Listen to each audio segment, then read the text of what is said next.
내 주요 첫 번째 내용이 뭐냐면 사람이 아내를 맞이하여 데려온 후에, 그러니까 사람이 아내를 맞이해서 아내를 데려오는 거예요.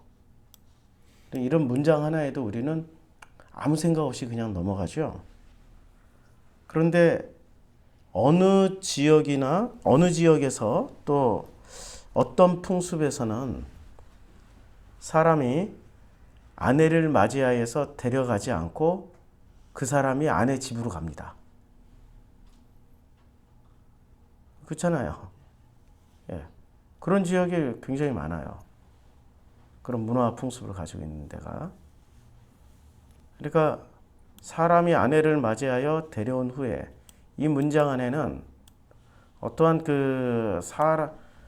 그런 시스템을 얘기하려고 하는 게 아니라 어떤 근본적인 법칙을 지금 얘기하려고 하는 거예요. 예. 요즘 성서학자들 중에는 성경에 나오는 하나님이 남성 명사이기 때문에 바꿔야 된다. 여성 신학자들. 남성 명사이기 때문에 시나 오와 허로 꼭 반드시 같이 표기해야 된다라고 주장하는 분들이 계세요.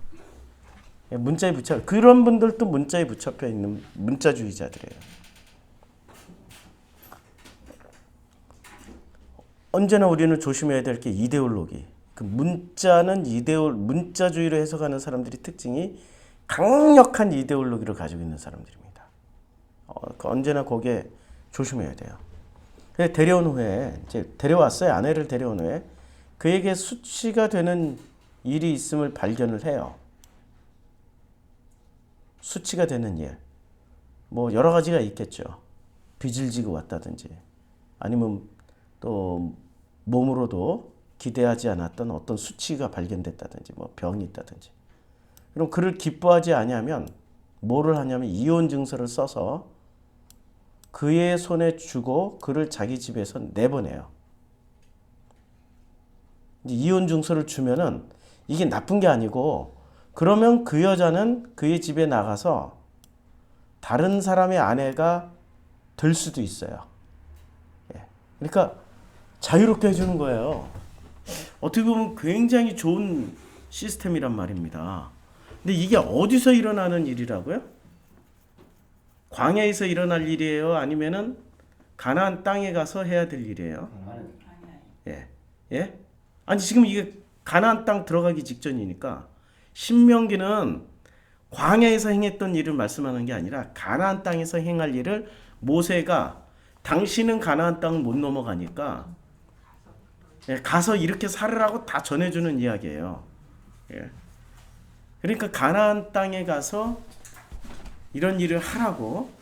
자, 그런데 그의 둘째 남편도 그를 미워하여 이혼 증서를 써서 그의 손에 주고 그를 자기 집에서 내보냈거나, 또는 그를 아내로 맞이한 둘째 남편이 죽었다 하자. 자, 그러니까 둘째 남편도 이 여자에게 이혼 증서를 줘서 내보냈어요. 그럼 이 여자는 또 다시 결혼할 수 있겠죠. 예. 그러니까 그 여자는 이미 몸을 더럽혔은즉 그를 내보낸 전 남편이 그를 다시는 아내로 맞이하지 말아야 돼요. 재혼하면 안 돼. 똑같은 여자랑. 이 일은 여호와 앞에 가증한 것이다. 그러니까 여호와 앞에 가증한 것이다. 아니, 이게 왜 가증한 걸까요? 해석이 되세요? 왜 가증한 거예요? 뭐가 문제가 있는 거죠. 예, 가증한 건데 오히려 잘 된 건데. 예, 그러니까요. 자, 너는 이제 결론적으로 4절에 보면, 너는 내 하나님 여호와께서 내게 기업으로 주시는 땅을 범죄하게 하지 말지니라. 뭐를 범죄하지 말라라고, 그러니까 땅을 범죄하지 않게 하기 위해서 남녀간의 아내와 남편 이혼 증서가 나오는 거죠. 땅을 범죄하지 않게 하기 위해서. 그럼 이 이혼 증서라는 게 뭘까 도대체? 이 이혼 증서를 한번 찾아볼까요? 이 사복음서에서 보면 예수님이 이 이혼 증서에 대해서 말씀하신 장면이 있습니다. 그러니까 마태복음 5장과 마태복음 19장이 나와요. 근데 마가복음 10장에서 나오는데, 자, 마태복음 5장 31절에 가서 보면은 뭐라고 나오냐면, 이 문맥을 보자고요. 자, 이제 또 일렀으되 누구든지 아내를 버리려거든 이혼 증서를 줄 것이라 하였으나, 이게 이제 신명기에서 나온 얘기예요. 예수님이 산상수훈에서 이렇게 예수님이 신명기 엄청 많이 인용을 하신 거 아시겠죠? 나는 너에게 이르노니, 이제 지금 유대인들한테 하시는 말씀이에요. 누구든지 음행한 이유 없이 아내를 버리면 이는 그로 간음하게 하며, 또 누구든지 버림받은 여자에게 장가드는 자도 간음함이라. 그러면 신명기에서 말씀하시는 것보다 예수는 더 느슨하게 말씀해 줬을까요? 더 혹독하게 말씀하고 계시나요? 더 혹독하게 말씀하세요. 마태복음 19장으로도 한번 넘어가 보자고요. 예수님의 법칙이 훨씬 더 혹독한 거예요.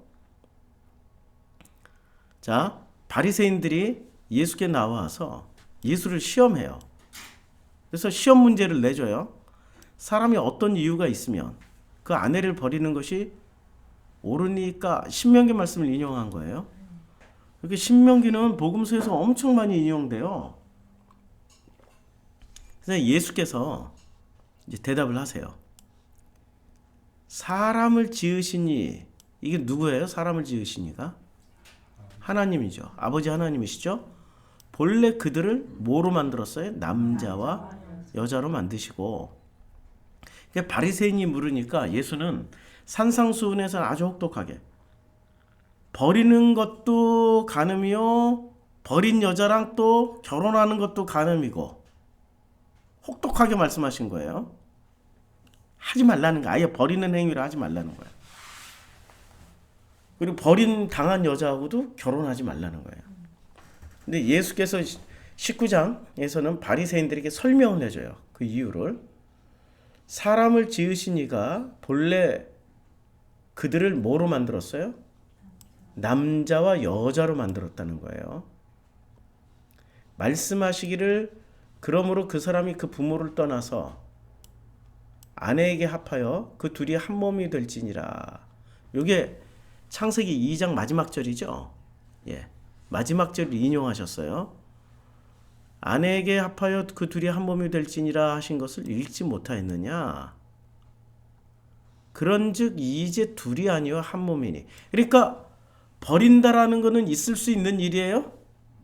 한 몸이라는 입장에서 불가능하다는 거죠. 안 된다라는 거예요. 예수는 신명기 말씀을 예수는 어떻게 해석을 했냐면은 여자에게 지금 초점이 맞춰져 있단 말이에요. 아내. 자, 그 신명기 지금 여기가 본문이, 자, 창세기가 나오는데 신명기 24장, 신명기 이제 24장 1절로 넘어가면 아내라고 해, 여기는 아내라고 돼 있어요. 근데 아내예요? 이슈아예요? 이슈아죠? 여성이에요. 그러니까 여성이니까 결혼했으니까 아내다라고 이렇게 번역을 했는데 직역하면 여성이에요. 이슈아. 그러니까 예수는 정확하게 아내라고 하지 않고 여자라고 했어요. 그러니까 남자와 여자를 만드신 거예요.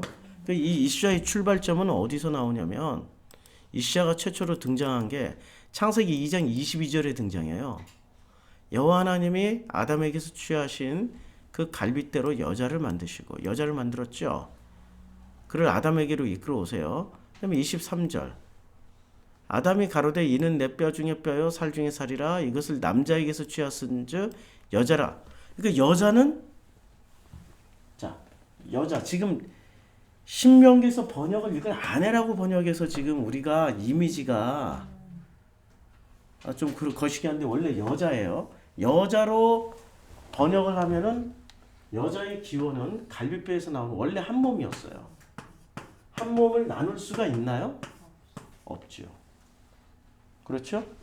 그리고 요게 또 창세기 1장 24절에도 등장합니다. 이러므로 남자가 부모를 떠나 그 아내와 연합하여 둘이 한 몸을 이룰지니라. 남자가 연합했으니까 아내다라고 이제 번역을 한 거예요. 근데 본질은 뭐예요? 여자와 아내의 차이점은 뭐예요? 여자와 아내의 차이점 눈치채셨어요? 여자는 본래 남자와 한 몸이고, 그러니까 한 몸, 여자는 남자와 한 몸 개념이고, 아내는 남자와 만나서, 여자가 만나서 비로소 뭐가 되는 거예요? 한 몸이 되는 거예요. 그러니까 여자라고 번역할 때는 본래 한 몸이었던 존재고, 아내라고 번역하면은 만나서 한 몸을 이뤄야 되는 거예요. 개념 차이를 아시겠죠? 예. 성경을 이렇게까지 해석을 해야 되나요? 라고 물어. 이렇게까지라도 해석을 해야죠. 그래서 이 이시야가 이제 창세기에서는 계속해서 아내로 번역이 됩니다. 25절에 보면 여기도 이시야 나오죠. 25절에 아담과 그 아내 두 사람이 벌거벗었으나 부끄러워하지 아니하더라 라고 얘기를 해요. 근데 여기는 바로 그 부끄러워하지 아니하더라. 그리고 벌거벗었어도, 그러니까 원래 언제 안 부끄러워요? 예. 아니 부끄럽지 않은 상태가 어떤 거예요 지금? 한 몸이었을 때는. 한 몸이 아니고 분리가 되면 어떻게 돼요? 부끄러운 거죠. 부끄럽고 창피하고 숨고 싶고. 그런데 이 한 몸이었던 남자와 여자가 언제 분리가 돼요? 선악 열매를 먹고 둘이 분리가 돼요. 그러니까 여기서는 분명히 아예 큰 성경으로 찾아갈게요. 창세기 2장에서는 어떻게 말씀하고 있냐면, 이제 이러므로 남자가 부모를 떠나서 그의 아내와 합하여, 본래 한 몸이었는데 어떻게 해요? 본래 한 몸이었는데 그 아내가 아니에요. 이때 여자예요, 여자. 번역을 아내로 한 거예요. 근데 이 여자는 어떤 여자냐면 23절에 있던 여자예요. 내 뼈 중에 뼈요 살 중에 살이라. 이것을 남자에게 취하선즉 여자라고 부르리라. 자기 몸에서 나온 여자니까 어떻게 해야 돼요? 다시 자기를 찾아 하는 거예요. 아니 지금 이게 오해가 있어. 이걸 내 몸에서 나왔으니까 내가 찾아가서 둘이 한 몸을 이루는 목적은 내가 나를 만나서 한 몸을 이루는 거예요. 내가 나야. 나가 나고 나가 나야. 이 경상도 사투리 잘 못 배워서 그런지 나가 나고 나가 나야. 자, 이게 무슨 말씀인지 알죠? 그래서 내가 만난 그 여자가 누구냐고요? 나야. 내 몸에서 나왔으니까 나야. 근데 나끼리 서로 만나서 나와 나가 서로 벌거벗었는데 어떻게 돼요? 안 부끄러워. 내가 나를 안 부끄러워하는 거예요. 이게 어떻게 가능하죠? 아니 내가 나를 보면은 부끄럽잖아요. 우리의 인생이, 그래서 이게 전 공부가 중요한 거예요. 전 공부가 얼마나 중요한 거냐면, 종교와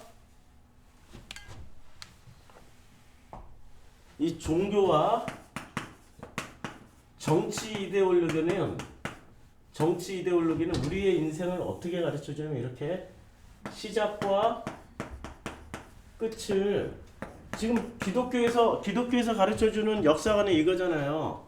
시작과 끝이 있고 여기에 영생이 있다라고 이렇게 가르쳐주죠.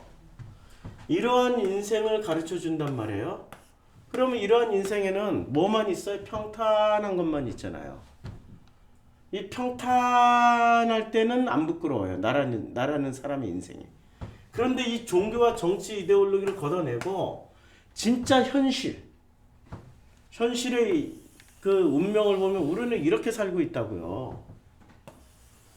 이런 속도로 살고 있다고. 이런 공간에서 이런 인생을 살고 있는데 이것을 시작과 끝, 요 시작과 끝을 살아가는 사람이 자기가 살아왔던 모든 삶을 되돌아볼 때 어때요? 평탄하게 살았으니 후회할 것도 없고 아파할 것도 없고 그다지 뭐 뛰어나게 행복할 것도 없고 그냥 평탄하게 살아온 것을 감사합니다 하고 아멘 하고 영생으로 들어갈 걸 기대하죠. 그런데 나라는 인생을 보자고. 시작과 여기도 마찬가지로 시작과 끝이에요. 여기도 시작, 여기도 끝이에요. 마찬가지로 요 끝이라고. 그런데 인생을 이렇게 살아가면은 행복할 수도 있고 불행할 수도 있고 아픔도 있고 고통도 있단 말이에요. 이걸 되돌아볼 때 나를 부끄러워할까요? 누가 나를 부끄러워할까요? 끌어안았을 때. 얘가 부끄러워할까요? 이 인생이 부끄러워할까요? 밑에 인생이 부끄러워하겠죠? 그렇죠? 그러면 창세기 2장 25절의 모델은 이거예요? 어떻게 알았어요? 안수가 높네?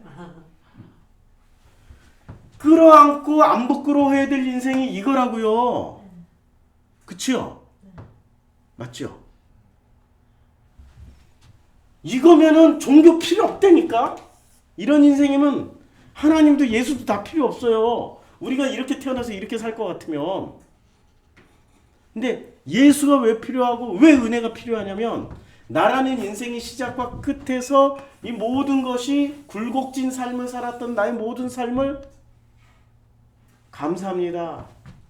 아멘 하고 아멘 주 예수여 오시옵소서 마라나타 하는 고백이 필요한 사람들이 이 사람들이라고.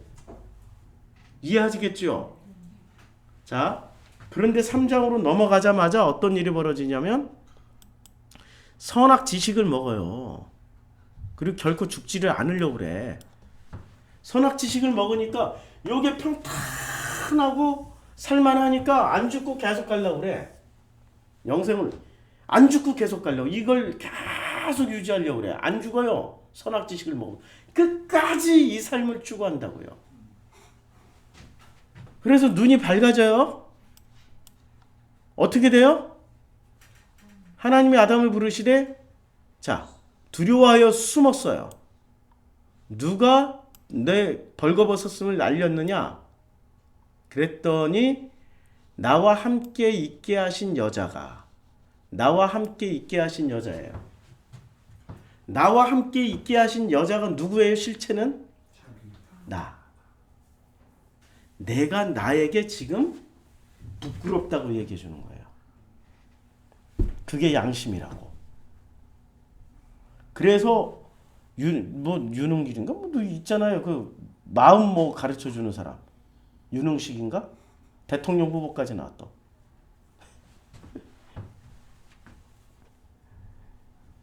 야,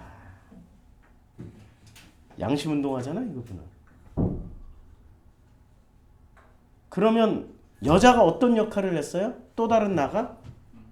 계속 나를 참소하죠. 양심에. 그럼 그놈의 역할이 뭐예요? 성경에서 보면 거기 사탄이라고. 아니 사탄은 내 잘못을 참소하잖아요. 아니 사탄의 역할이 내 잘못을 참소하고 나의 부끄러움을 계속 들춰내잖아요. 아니 지금 개념이 바뀌어야 된다니까 성경을 읽으려면. 그렇죠. 그러면 사탄이 양심이 되는 거야.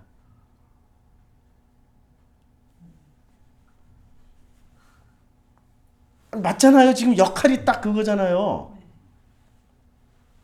양심 회복하고 나면은 이 세상이 클린해질까요? 선악으로 죽여요. 거꾸로. 예, 죄의 분량에 이르렀다. 너는 죽어라. 무서운 세상이 되는 거죠. 그러니까 지금 남자와 여자의 본질은 아내로 번역을 하면은 안 되고, 남자와 여자의 본질은 뭐예요? 한마디로 말해서 또 다른 나와 나의 관계를 말씀하고 있는데, 마태복음 19장 다시 들어가요. 마태복음 19장 다시 들어가서, 자, 말씀하기를 그러므로 사람이 부모를 떠나서 아내에게 합하여 그 둘이 한 몸이 될지니라.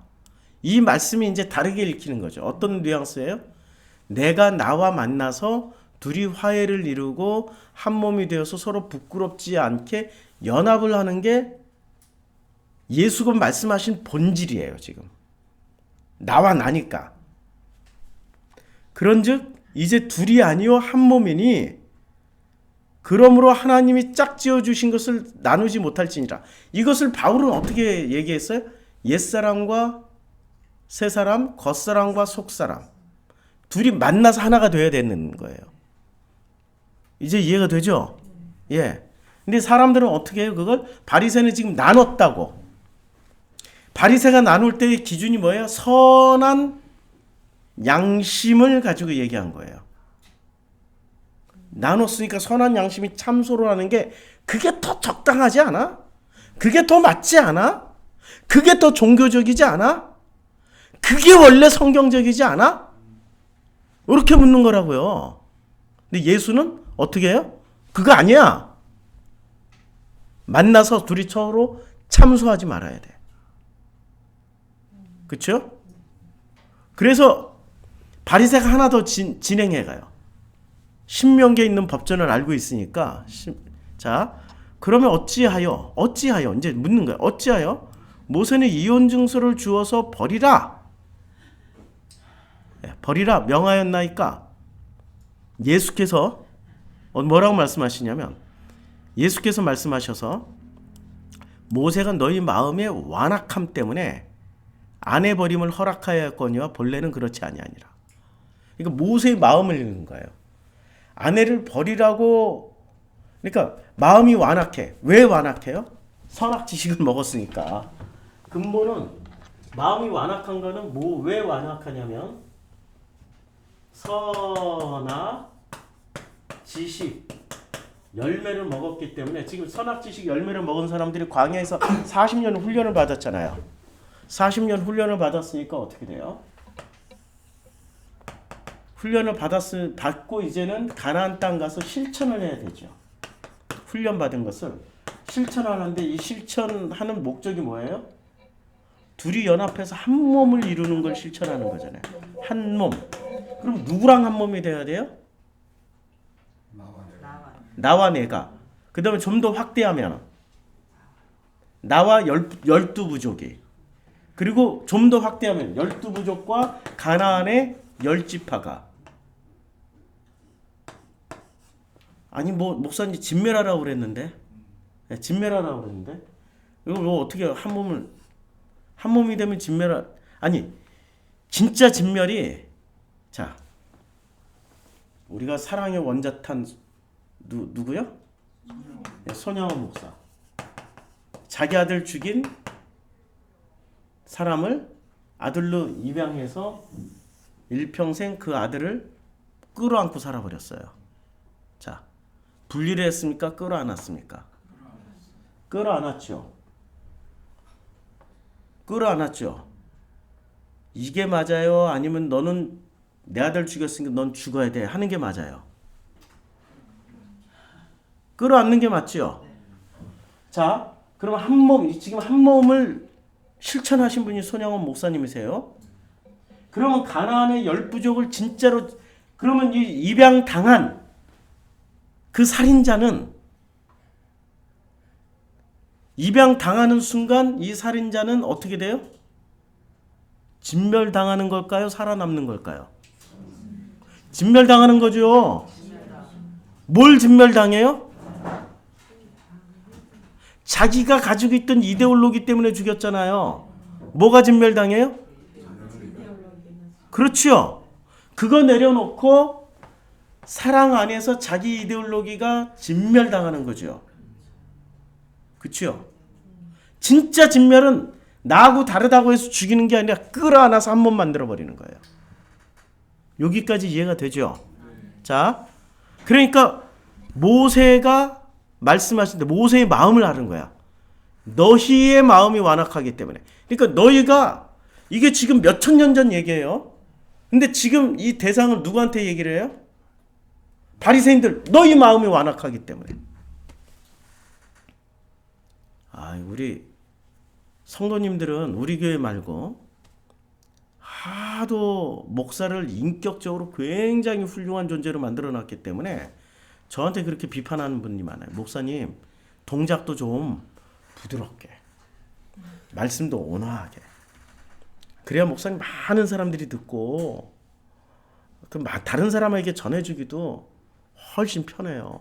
근데 목사님 너무 목소리 크고 열받아서 하고 동작 막 이러고 한다고 비판을 많이 해요. 이런 데 상처받지 마세요. 이건 본질이 아니에요. 본질은 지금 예수가 우리에게 말씀해 또 왜 예수라고 하냐? 예수님이라고 하라. 진짜 정말 참 본질에 언제 들어올지 이분들은 그분들이 가지고 있는 그 하늘들 한 겹 한 겹이 그래서 하늘이 복수예요. 히브리어에서는 샤마임 복수예요. 그게 다 찢어져 있는데 일평생 걸릴지도 몰라. 그거 찢어져서 겨우 본질 들어가서 하나님을 만났다 했는데 꼴까닥 죽었더라. 그런 사람이라도 행복한 거예요. 그거 못 만나고 죽는 사람들이 허다한데. 자, 마음이 왜 완악해요? 수많은 하늘들을 가지고 있어서 그래요. 이해하시죠? 왜 못 만나요? 나와 내가 왜 못 만나요? 나와 나 사이에 수많은 기준치들이 있다고. 당신이 나를 사랑해? 나 진짜로 사랑해. 근데 왜 그렇게 말을 재수없게 말을 해? 네가 재수없는데.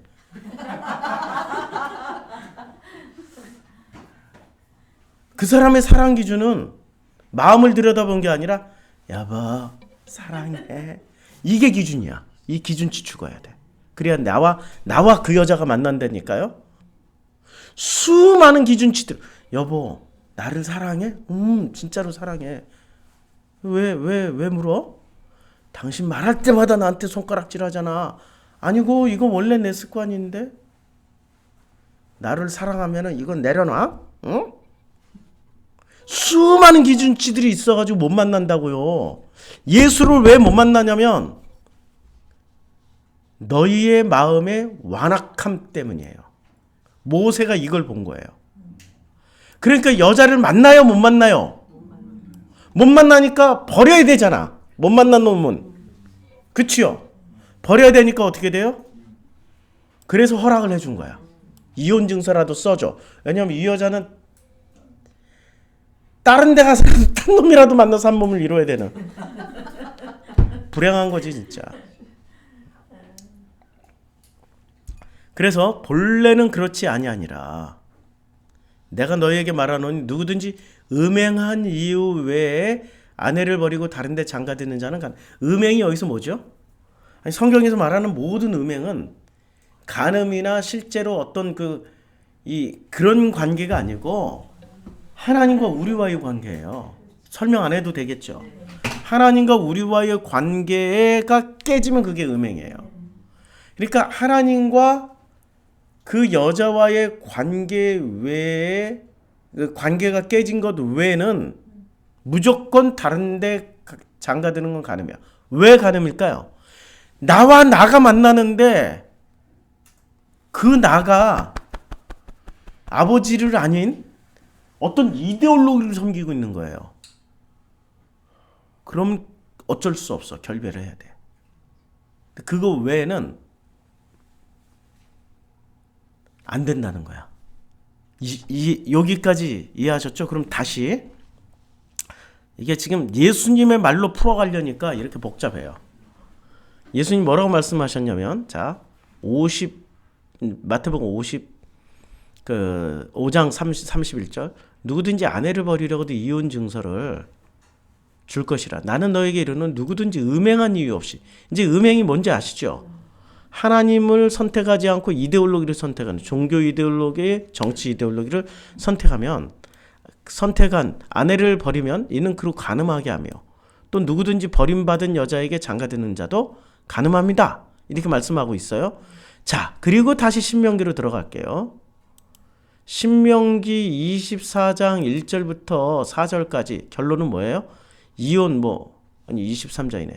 24장 1절부터 4절까지 아내를 맞이해 데려온 후에 그에게 수치되는 일이 있음을 발견하고. 그럼 누구의 수치예요? 그 수치가. 보내면 안 돼요. 더더욱 끌어안아서 한 몸이 돼야 돼요. 그 수치를 끌어안아서. 그런데 어차피 수많은 구렁이 있어. 이 수많은 기준치들이, 하늘들이 있다고, 하늘들이. 나와 나 사이에 수많은 하늘들이 있어서 내가 나를 용서하지도 못하고 내가 나를 끌어안지도 못하고. 지금 이 말씀이 연장선상이 어디서 나온 거예요? 23장 용서에서 나온 거 아니에요. 내가 나를 용서하지 못하고 내가 나를 끌어안지도 못하는 그 상황에서 나온 거란 말이에요. 그런데 그 상황에서 이 인간들을 보니까 모세가 요놈들은 분명히 어떤 핑계를 대서라도 둘이 연합하여 한 몸을 이루지 않을 놈들이에요. 그러니까 어떻게 돼요? 이혼 증서를 써서 그를 자기 집에서 내보내. 그리고 그 여자는 그의 집에서 나가서 다른 사람의 아내가 되고 둘째 남편도 그렇고, 그리고 여자가 이미 더럽혔은즉. 이게 이제 이런 얘기가 아니라 결론이 뭐예요? 내 하나님 여호와께서 내게 기업으로 주시는 땅을 범죄하게 말이에요. 땅을 범죄하게. 아니 지금 땅 얘기가 결론으로 나온 거예요. 이 여자 얘기가 아니라 땅 얘기가 결론으로 나왔어요. 그럼 땅은 뭘까요? 그렇죠. 마태복음 5장에 이 똑같은 얘기가 나오잖아요. 지금 신명기 본문이. 자, 마태복음 5장에 보면 자, 여기서 뭐라고 말을 합니까? 온유한 자는 복이 있나니 그들이 땅을 기업으로 받을 것이요. 천국이 그들의 것이며 위로를 받고 땅을 기업으로 받는다. 이 땅이 부동산이 아니고요. 마음이에요, 마음. 그래서 마음이라는 증거를 제가 설명해 드릴게요. 창세기 4장에 보면 자, 가인은 땅의 소산으로 제물을 삼아 여호와께 드렸는데 안 받아요. 그 마음이 어떻게 돼요? 타락했기 때문에 안 받는 거죠. 그랬더니 어떻게 돼요? 가인이 아벨을 때려 죽여요. 아벨을 쳐 죽여요. 이제 하나님께서 뭐라고 말씀하세요? 내 아우의 핏소리가 땅에서부터 내게 호소하느니라. 땅이 호소하는 거예요? 마음에서 호소하는 거예요? 가인의 마음에서 호소한다고. 그래서 땅이 그 입을 벌려, 너의 마음이 입을 벌려서 그 마음이 끊임없이 얘기해. 내 손에서부터 내 아우의 피를 받아, 마음이 받아 먹은 거예요. 그래서 내가 마음에서 저주를 받아가지고 내가 아무리 땅을 갈아도, 마음을 갈아도 그 효력을 안 줘. 너는 마음에서 땅에서 아무리 유리해봐야 거기다 집 짓고 살면 자기 고향 되는데, 그런데 그 마음에서 영원히 유리방황하면 그게 유리방황이잖아요. 이게 땅 얘기예요, 마음 얘기예요? 마음으로 읽으면 확실하게 이해가 돼요. 창세기 4장에 가인의 스토리는. 목소리가 제가 살만하니까 목소리가 높아지는데 어제까지 힘들어가지고 잠도 못 자고 나왔는데 성경만 말하면 힘이 나. 자, 그러니까 이게 지금 땅 얘기가 아니라 마음 얘기죠. 그치요? 근데 이 마음이 어떻게 됐어요? 가인의 후손이? 자, 잘 보면은 마음이 피를 받아 먹었어요. 그래서 마음에서 저주를 받았어요. 그리고 아무리 땅을 갈아도 그 마음을 갈아도 마음은 그 효력을 안 줘요. 하나님의 형상으로 회복이 안 된다고. 그래서 너는 마음에서 피하며 유리하는 자가 되어야 돼요. 그럼 이 사람에게 최고의 선물은 뭐가 돼요? 마음과 내가 도로 하나가 되는 거예요. 성경 문자가 들어가면 땅과 이제는 땅의 소산으로, 자, 땅의 소산으로 제물을 삼아 여호와께 드리면 여호와께서 기뻐 받으시는. 이제 이해가 되죠? 자, 다시 신명기로 넘어갈게요. 이렇게까지 설명을 해도 못 알아듣는다면은 그 사람은 이데올로기에 사로잡혀 있어가지고 절대로 못 알아듣는, 이데올로기 강력한 사람. 그래서 내 하나님 여호와께서 내게 기업으로 주시는 마음을 범죄하게 하지 말지니라. 마음을 범죄하면 어떻게 돼요? 어떤 마누라를 데리고 오더라도, 어떤 여자를 데리고 오더라도 결혼 못해. 한 몸이 안 돼. 이게 내 모습이라고. 지금 그 얘기하는 거예요. 이해가 됐죠? 할렐루야. 기도하겠습니다.